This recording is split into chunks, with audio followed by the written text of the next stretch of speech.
Good morning, afternoon, and evening, ladies and gentlemen. I'm David Swallow, and this is another game review. In today's episode, we'll be reviewing Sagrada.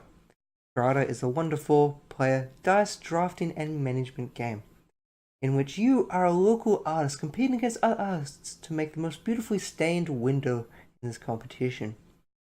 To do this at the start of the game, you will select a window. The window represents what colors must be placed on the board in those particular zones.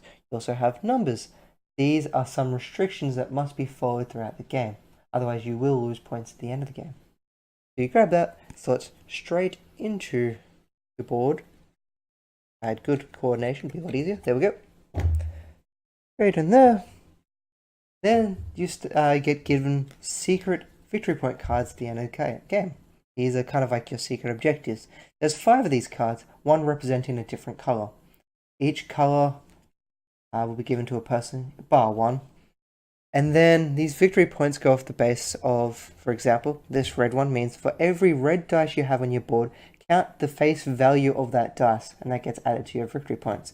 This player here would get 15 victory points at the end of the game. Also, one thing I forgot to mention is part of the boards, there are a dot value on the boards down the bottom left hand side of the card. That is the challenge rating of your card. These will give you tokens, which can help you manipulate your dice rolls through tools, which we will go here. You have different tools that allow you to do different things. So from right to left, we have that one allows you to flip a dice value to a different number. We have grab one of the drafted dice, which we'll get to in a minute, and swap it with one on the dice tracker, which is basically keeps track of your rounds and any unused dice. And finally, whichever dice you select, you may re-roll to get another number. So at the start of the game, you will select dice from the beautiful Sagrada bag, roll them into your dice tray, and these are your dice for the round. You then have a look at what dice you have available to you. Select a dice. At the start of the game, you must place it somewhere on your adjacent side of the board. Place the dice down, following all restrictions, which means color, number, and adjacent side of the board. And then it keeps going around until everyone's done their first one. Then a lot of the dice have disappeared. You only have a selection of a few dice left, so let's just get rid of some of these, pretend they got selected. We have a couple dice left. So then we will grab another dice. This is where more rules and restrictions come in. You may never place 2 numbers side by side. You may never place the same color side by side. However, if you do it diagonally, that's fine. That's not a part of the restrictions. So you are allowed to place them diagonally. And each next dice you do select has to always be next to another dice, either through column, row, or diagonally.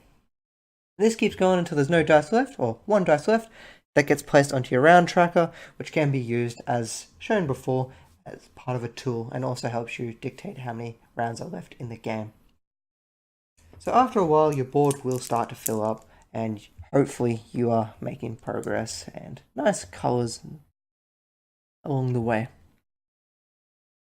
Soon you might start thinking about some of the victory points that you will be required to accomplish later on in the game. So here we have one card which says for every pair of 3 and 4s you have, gain 2 points. So for example, on this card, there's 1 pair, 3 and 4 there. There's a 3 there, but there's no 4 elsewhere on the board. They don't have to be next to each other, they just have to be on the board. Another victory point card, which says for every row you have that doesn't have a repeating color, gain 5 points. This one's similar, except this one's for every column. Actually, switch that around. The last one was column, this one's row. For every row you have of different numbers, so no repeated numbers, gain 5 points. So you'll follow these restrictions, trying to complete these victory points to gain the most points at the end of the game. If you do, at the end of the game, have any dice that are violating the rules and restrictions, you will lose points during the game. If you do it and you notice it, like you just place the dice down, I'm sure usually house rules and friends are happy to let you take it back and continue going. This game is a really fun game. I've played this with a few groups of friends. I've played this a lot with my partner, and it is a fun puzzle game.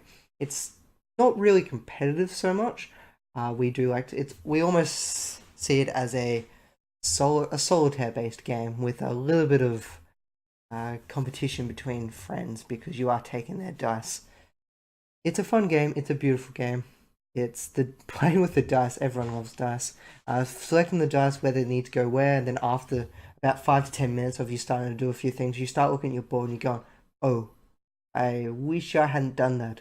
Or you might have wanted to adjust something differently a little bit later on. Or you look at it, you come to the point where I can't physically put a dice there anymore because it just does not work.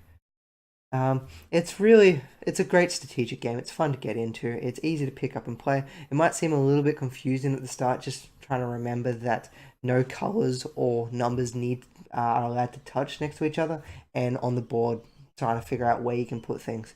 I know for the first few turns, after you get past those first few turns, it is a lot easier to pick up and start playing. Sagrada is a fun game. I really enjoy this game myself. Quite a lot of my friends enjoy it. The people that don't really enjoy that puzzle aspect to it or are looking for something a little bit more competitive or directly manipulating opponents, this is not the game for you. This game is definitely one of those that makes you think and strategically place and potentially think ahead. But there's only so far you can think ahead because you don't know what colors will be rolled into your dice tray next. You don't know what colors will be picked out of the bag, the numbers. You don't know when you're going to be able to pick it up, where you should place it. But it is a really strategic game in a sense that you mess something up, you're probably going to be crying about it a little bit later on. Sagrada. I would highly recommend this game if you do enjoy puzzle elements where there's not too much direct competition. It's probably a lot more better in a family environment, even just a social gathering of friends, as there's not a huge competition on trying to beat each other. A lot of time you won't know who wins until the end of the game, as points come down to usually your victory point cards, your secret agenda cards you had at the start of the game.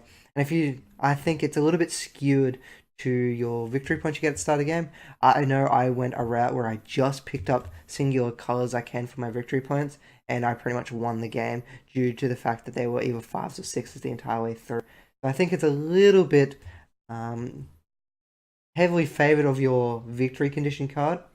However, you can still pick up quite a few points from the rest of these cards, especially if you follow all rules and regulations. Just by following the row restriction of only numbers, you can pick up 20 points there. Columns, that's a 25 points. That's 55 points right there. If you follow the numbers as well, you'd probably pick up at least 2, maybe 3 pairs of 3s and 4s. So overall, you'd end up 70 points, and then top it off with your victory point card. Sagrada is a great game. I highly recommend it. Awkward silence, can't think of what I'm saying, but thank you very much for watching.